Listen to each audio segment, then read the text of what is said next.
This work has been done both in our hospital, and it was also validated in our hospital and in Puttaparthi. It's original, not been published anywhere else. We acknowledge the support of our radiology and our cardiology sonographers. HCM has been prominently associated with adverse disease complications, including sudden cardiac death, annual mortality rates of up to 6%, of which there are three distinctive modes of death, of which the most common and the most devastating is a sudden and unexpected arrhythmic death seen in 59% of cases in a very productive age group, that is 35 plus minus 20 years of age. We also know that there are a lot of anatomical and pathophysiological diverse changes that can cause arrhythmias, that is underlying arrhythmic substrate, disorganized architecture, as well as the re-entrant circuits, which can lead to VTVF, secondary to anisotropic conduction. So what do we know already? We know already that there are major markers that it is seen on the top left here, that is family history, unexplained syncope, etc. Massive LVH more than 30. So we go with the standard thing of more than one major risk factor for a primary prevention. But there's diversity in the presentation. We have studied this specifically because we do not have any prevalence scoring systems from this side of the world. This study was actually inspired by Dr. Barry Maron when we had visited him in Minneapolis. He actually inspired me to say that, like, this side of the world, what can happen. This was about 6 years back. So then now we have got still Western data about ACC, AHA, about ESC, and about some more data from the West, but no Indian data. Though we have multitude of studies like markers studied in isolation, like longitudinal strain, CMRI fibrosis, tissue Doppler, spatial angles, it is not very known, or if it is, it's not really clarified whether it is adequate, if it is sensitive enough, or are they available in all centers, especially the genetic markers. Though we have a lot of data, individual as said, on strain, which has been seen in multiple literatures, as well as by LGE. So they all say that more than 15% is more likely to portend to fibrosis. But is it applicable to India? We still are yet to know. So it's a moving target. Since there are too many risk factors, there's no single etiology.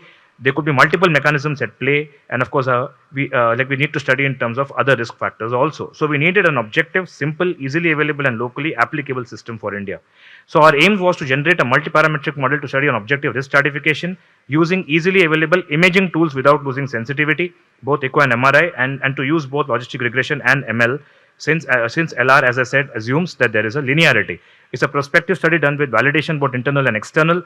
All HCM patients predicted to the OP with more than 18 years with documented VTVF formed A, and till that time didn't have documented VTVF formed B, only exclusion criteria being pregnant lactating patients. So we had a prospective analysis from 15 to 20 with a minimal longitudinal follow-up of about 30 months. So we had a deterministic cohort. Total study was in 190 patients. 145 were the cohort. 45 were studied internally. That is, was done as a validation cohort. 145 was the deterministic cohort. 76 and 89 with VF, without VTVF. We have done a logistic regression, MANOVA, as well as we have done a score in terms of like in Python analysis, and then a validation score was also done. That is 45 in an internal cohort, 69, and then 24 in an external cohort. We have used MRI, we have used Vivid GE7 as well as Vivid Ultra, which came into 2020 to our institute. As I said, we have done a logistic regression, we have done an ML analysis, and we've seen OROC. These are all our statistical methods which are done on SPSS version 26 on which I work, with a statistical significance of less than 0.05. So in terms of the results, we saw that in arm A versus arm B, when we went for the univariate, we've seen that there was more angina in the arm A versus arm B. Family history, we have tried to study it. It was not significantly different. Unexplained exertional syncope was quite different, quite higher in arm A versus arm B. We have seen in terms of maximum wall thickness was much higher, 29.5 versus 25. The LA size was higher. The peak LVOT gradient was higher. LVEF was a little higher, that is 65 in arm B versus 58, but it is significance. And VT was higher. Obviously, I've taken patients with only VT there. And in 8 patients in arm B, there was not documented, but there was history mentioning that there was in another center, but there was no documented VTVF, since my thing is about documented VTVF. This is the echo parameters which were taken also. EF, it's an entire cohort that is 145 patients. So there was some MR, moderate MR in about 69% of people. In terms of, again, the echo parameters comparative, we saw that provoked gradient, either rest or provoked gradient was higher, significantly higher in arm A. We had more of reverse curvature septum in patients with arm A. This was recorded on echo. The two new parameters which were studied was LAVI. LAVI has been studied, and actually MAPSE also was studied.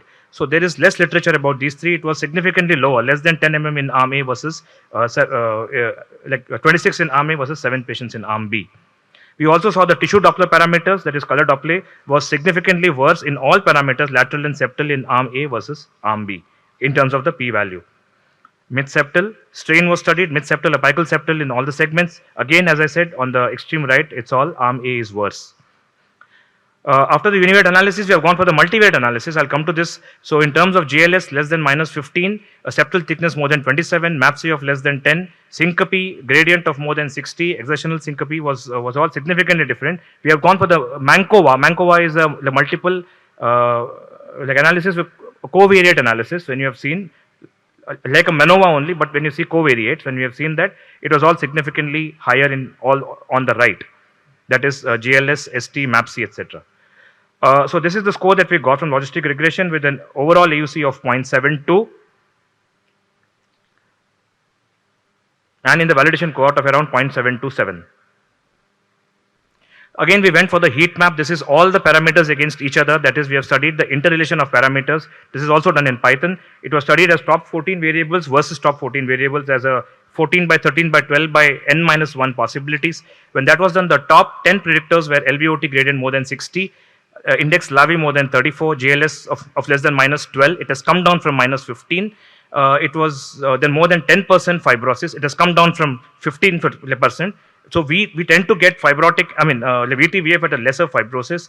The SA less than 5 centimeter, that is in the tissue Doppler, thickness more than 27, MAPC less than 10, and a reverse curvature. So when this was studied, actually in Python we could get in terms of cut points, very clear cut points. That is, if the E prime velocity is less than 3, septal thickness is less than more than 27, we could actually sort of give a binary data on this, which sort of helped us in the eventual model.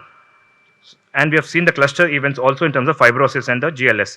So this is the Solstices score, the SOLTICES. It's not in the line of order, but in terms of all these gradients we have seen, and we have got these 3 or 4 factorial analysis, which is a summative thing. So actually the highest which came was 0.85 with an LVOT gradient more than 60, MAPC and exertional syncope. So these are like 2, 2, 3, 3, 4, 4 variables which have been studied, which can be applied right in the beginning. So if we have done it for all of the 3 and the 4 factor analysis. AUC was much better in the internal and external cohort. We have seen that in terms of we could actually explain about 67% of patients, twice the number of patients. That is, we had a net reclassification of 200%. 38% of so-called unexplained SCD could still be explained because we have a continuous linear rise. So we have the highest risk groups, as I have mentioned here, with like various parameters. And it worked well in the external cohort also. The strength of the study is that it's a prospective, predictive study, easily reproducible, not using very high level genetics, etc. Thank you, sir.